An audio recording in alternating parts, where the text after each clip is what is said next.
සුබම සුබ ජයග්‍රාහී දවසක් වෙන්න කියලා හරිම ආදරෙන් ප්‍රාර්ථනා කරන ගමම සිම්පල් ටීවී මගේ YouTube channel එකට ආව ආදරෙන් පිළිගන්නවා. අද මම කියලා දෙන්නේ ගෙදර තියෙන කටින් බෝඩ් එක ඔයාගෙත් මේ වගේ ජරා වෙලා නම් මේක හරිම ලේසි ක්‍රමයකින් ලස්සනට හදාගන්න විදිය. ඉතින් අලුතෙන් ගත්තා වගේ මාට හදාගන්න පුළුවන්. ඉතින් මම ප්‍රතිඵල එක්කම පෙන්නනවා. ඉතින් අනිවාර්යයෙන්ම වීඩියෝ එකට කැමති නම් ලයික් එකක් දාන්න. ඒ වගේම තමයි මගේ channel එක subscribe කරන්න කියලාත් මම ඔයගෙන් ආදරෙන් ඉල්ලනවා. ඉතින් මුලින්ම අපිට මේකට ඕනේ ටූත් පේස්ට් එකක්. ඉතින් ඔයාලා කැමති වර්ගයේ ටූත් පේස්ට් එකක් ගන්න පුළුවන්. ඉතින් ඉස්සෙල්ලාම ටූත් පේස්ට් එකකින් මේ වගේ ප්‍රමාණයක් අරගෙන චුට්ටක් මේ තැනින් ගා ගන්න තමයි තියෙන්නේ. ඉතින් මේක සම්පූර්ණයෙන්ම අතුල්ලන්න අවශ්‍ය නැහැ. චුට්ටක් ගා ගන්න තමයි තියෙන්නේ. මොකද අපි ඊළඟට දාන ඉන්ග්‍රීඩියන්ට්ස් එක්ක මේකට මේ හොඳට අපිට ඒක කවලම් කරගන්න පුළුවන්. ඉතින් මෙහෙම ගාලා විනාඩි 2ක විතර වගේ කාලයක් මේ විදිහටම මේක තියෙන්න දෙන්න. ඔන්න විනාඩි 2කින් පස්සේ අපි ඊළඟට මේකට එකතු කරන්න ඕනේ බේකින් පවුඩර්. ඉතින් මෙන්න මේ වගේ බේකින් පවුඩර්. එහෙම නැත්නම් ඔයාලට බේකින් පවුඩර් හොයාගන්න නැත්නම් ඔයාලට මේකට ආප්ප සෝඩා වුණත් පාවිච්චි කරන්න පුළුවන්. හැබැයි වඩාත්ම සාර්ථක වෙන්නේ බේකින් සෝඩා ගත්තොත් තමයි. මෙන්න මේ විදිහට බේකින් සෝඩා මේක ලෑල්ල පුරාම අපි හොඳට දා ගන්නවා. මේක ඔයාලට මේ ක්‍රමය ඔයාලගේ ගෙදර බාත්රූම් වලට උනත් පාවිච්චි කරන්නත් පුළුවන්. තව ඊට අමතරව ඔයාලගේ මෙලි ලෑලි බෝඩ් නම් තියෙන ගෙදර මේ ලෑලි බෝඩ් එකට උනත් මේක මේ පාවිච්චි කරන්න පුළුවන්. හොඳට මෙන්න මෙහෙම මේ බේකින් පවුඩර් එකෙන් මේකට දා ගන්න ඕනේ.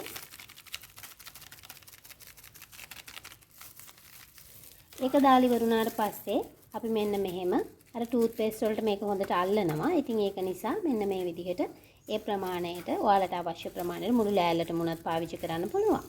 ඉතින් මේ විදිහට සම්පූර්ණයෙන්ම ගා ගන්න තමයි තියෙන්නේ.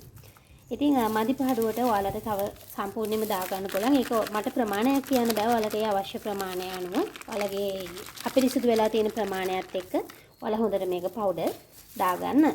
බේකින් පවුඩර් එක දා ගන්න. දාලා අපි විනාඩි 5ක කාලයක් මේ විදිහටම තියෙන්න දෙනවා.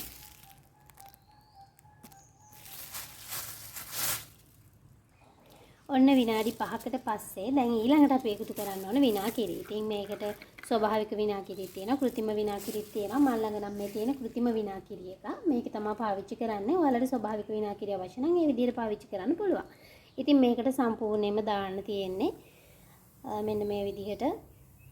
මේකට සාමාන්‍යයෙන් විනාකිරි එකේම තියෙන මුඩියෙන් මම දෙකක් විතර වගේ පාවිච්චි කරනවා. මේ හැම තැනටම දානවා. හැම තැනටම දාලා ඉවර වෙලා නැවත අපි පොඩ්ඩක් ලෑල්ලේ හැම තැනටම යන විදිහට මේ විදිහට කරගන්නවා. එහෙම කරගෙන තවත් විනාඩි 5ක වගේ කාලයක් මේ විදිහටම තියෙන්න දෙනවා. දීලා මම ඔයාලට පෙන්නන්නම් ඊළඟට කරන්න ඕන දේ. ඇත්තටම ඔයාලට අලුතෙන් ගත්ත වගේ ඔයාලගේ කටින් බෝඩ් එක ඔයාලට හදාගන්න පුළුවන්කමක් තියෙනවා. ඔන්න දැන් කටින් බෝඩ් එකට අපි මේ දාගත්තු අර ද්‍රව්‍ය ටික ඒ විදිහටම තියෙනවා. තවම මම හොදලා නැහැ. ඉතින් මේකට උඩින් මම විම් ටිකක් දානවා.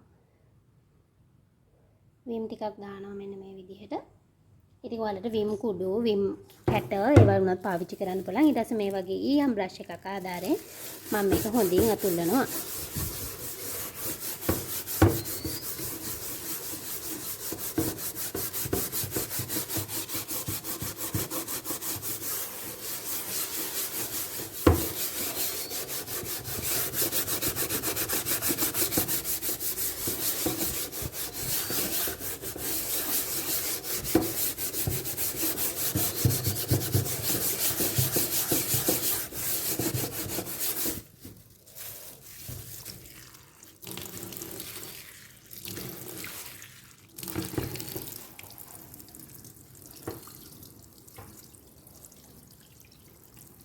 ඉතින් ඔයාලට බලා ගන්න පුළුවන් ලෑල්ල තිබුණ විදිහත් එක්ක දැන් කොහොමද කියන එක.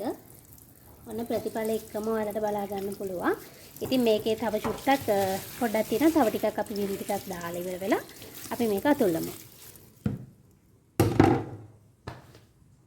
ඔයාලට පේනවා. ඉතින් මෙන්න මේ විදිහට තමයි කටින් බෝඩ් එක තියෙන්නේ. මේ අර ලෑල්ලේ කැපුණු පිහියෙන් අපි මොනාරි කපනකොට කැපෙන අර ඉරි වගේ තියෙන ඒවට තමයි චුට්ටක් අර පොඩ්ඩක් ඒවා තියෙන්නේ. ඒවා ඔයාලට තව දෙතුන් පාරක් විතර කරනකොට සම්පූර්ණයෙන්ම අයින් කරගන්න පුළුවන්.